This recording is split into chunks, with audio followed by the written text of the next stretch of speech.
guys, and welcome back to our second Scramble Sunday. Today we're going to be talking about setting. Remember, my goal is to make sure that whatever grade level you teach 7th through 12th in English Language Arts in the state of Texas, that you will be aligned with the specific TEK for that year. So the way to ensure that you're going to do that is for us to first look at the TEKs for each grade level and pick out what stands out differently from the other year.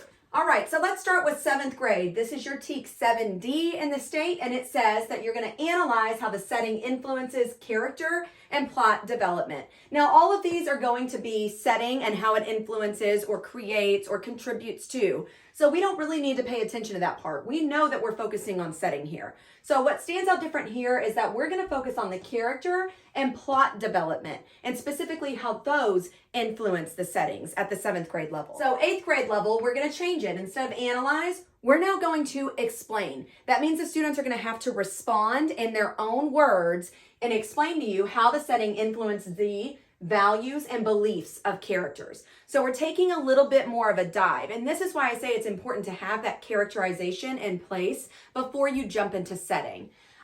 Here we're just going to say it influences the character. Now we're going to look at the values and beliefs of the characters. And if you know from that previous lesson, it's its own lesson in itself. You've got to hit that characterization before you can look at how these characters, their values and beliefs influence the setting. So that's an entire big chunk to bite off on your own for 8th grade level, but make sure you're solely focusing on the values and beliefs of the characters in regards to the setting, and that you're making these students explain. 9th grade level, we're back to analyzing how the setting influences the theme.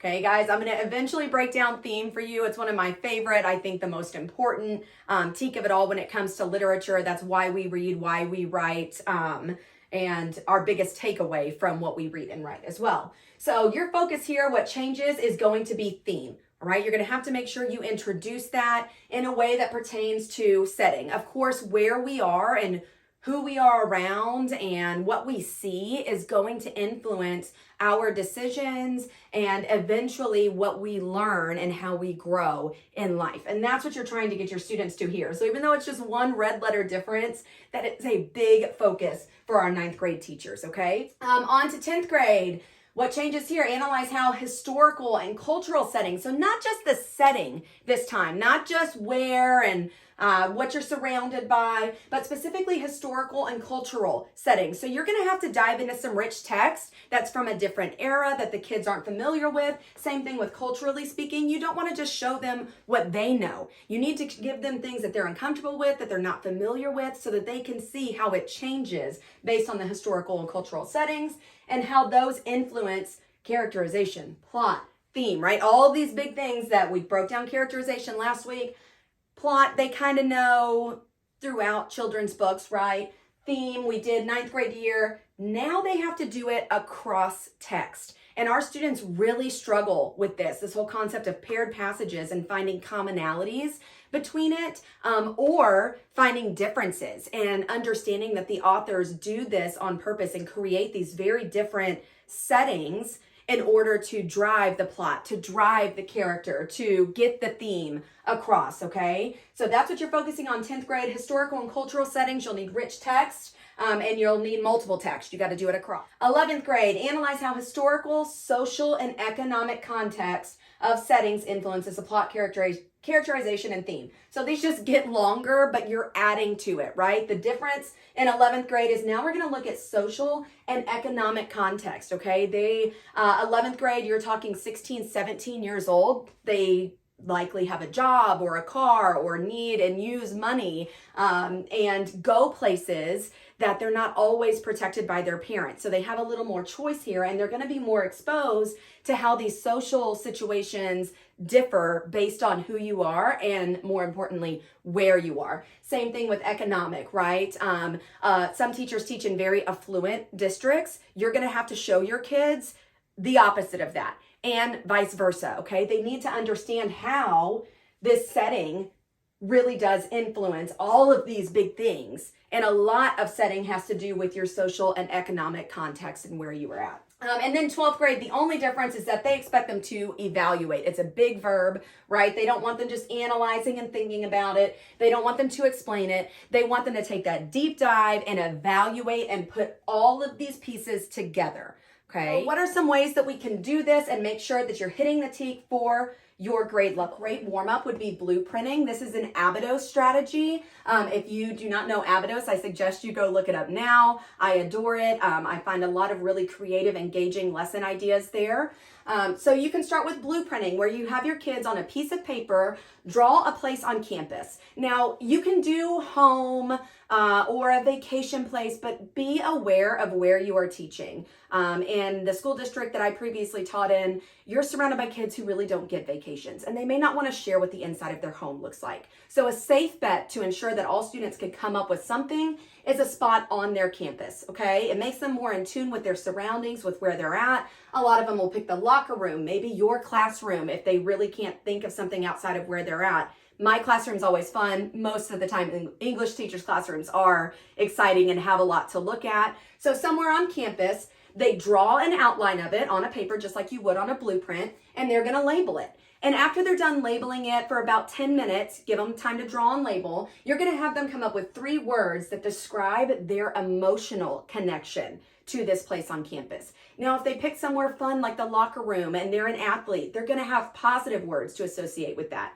Maybe they struggle with writing and they picked your classroom, so it's gonna be a stressful environment for them. The important part here is that they understand that this place they chose creates emotion and feeling in them. If they can understand that it happens to them, they'll be able to identify it in any piece of literature that you give them as you walk them through it. So I love this for a good immersive warm-up. Of course, I think you should have them define setting as you're jumping into teaching them about it. Good definition is when and where the work takes place. Elements of setting include location, time period, time of day, weather, social atmosphere. A lot of the time students think setting is where, and that's it. And there's a lot more to setting. As you guys can see, they were able to come up with paragraph forms about it, right? So they need to understand that there's more to it than that. So just giving them a simple definition so they have a grasp and have it in front of them is a good place, a good starting point to dive in. Fun activities that you can do at all grade levels. We're going to start with 7th and 8th grade. You are focusing when it comes to setting on the characters and the plot and how those influence the settings. As you can see, our red words here, character, plot, and then again, we're down here with characters, right? So that's your focus 7th and 8th grade. They also expect them to explain. So a good thing to do is have them race to respond. RACE is an acronym. Restate, answer, cite evidence, and explain your answer. You can look up activities. I'll eventually have things linked to it. But you can have them respond to something about the characters and plot and how they influence setting. You can have them plot the setting. I love this one. Okay, they draw an actual plot line and they write throughout the story how this setting changes. Okay, that really gets them to see how that setting does drive the plot. And then finally, for 7th and 8th grade, the elements of settings. You can do a flip book, okay? They need to truly understand that it's not just where, right? That it includes location, the time period, the time of day, the weather, the social atmosphere. So some kind of engaging flip book that they will be able to make so that they understand all that setting encompasses. Right, moving on to 9th and 10th grade, high school level, okay? Your focus here is going to be on theme, the historical and cultural aspect of settings, and you have to hit it across text, okay? Those are our red words over here, theme, historical, cultural, and across text. That's going to be our focus when we try to come up with activities to assess if they are hitting this TEK, right? Did they get it? Again, you can do a race to respond because they are expected to be able to explain. You can hit them with any kind of a question. How does the theme influence the setting? They've got to touch base on it. You can have them do a one-pager. I love one-pagers. It's a good creative way. You can give them a few days to get it done to make sure they go in depth. And you get to choose what elements go in the boxes. One can be about theme. One can be about the historical setting, the cultural setting, a connection to the text. You really have freedom to make sure you include all aspects and to personalize it based on the grade level that you teach. And finally, a simple connection question, okay? Have them write a 4 to 5 sentence response, okay, connecting the 2 pieces of literature that you decide to use to introduce this concept of setting that include theme, that include historical culture, and they're getting this connection between text. I will include in my extension video on novel ideas some great examples of literary pieces that you would be able to introduce to your class for these.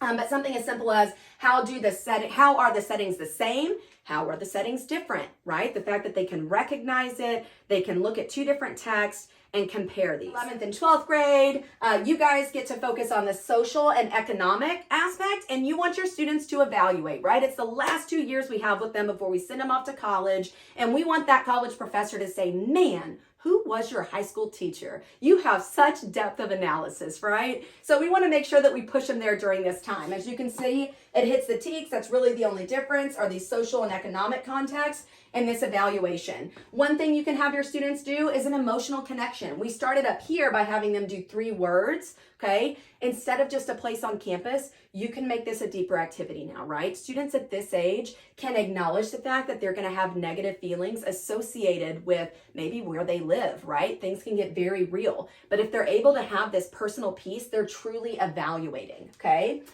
You can also have them compose an essay, right? They're about to go into college. They need to be able to take one question and expand it in depth with their analysis and evaluation and answer to it.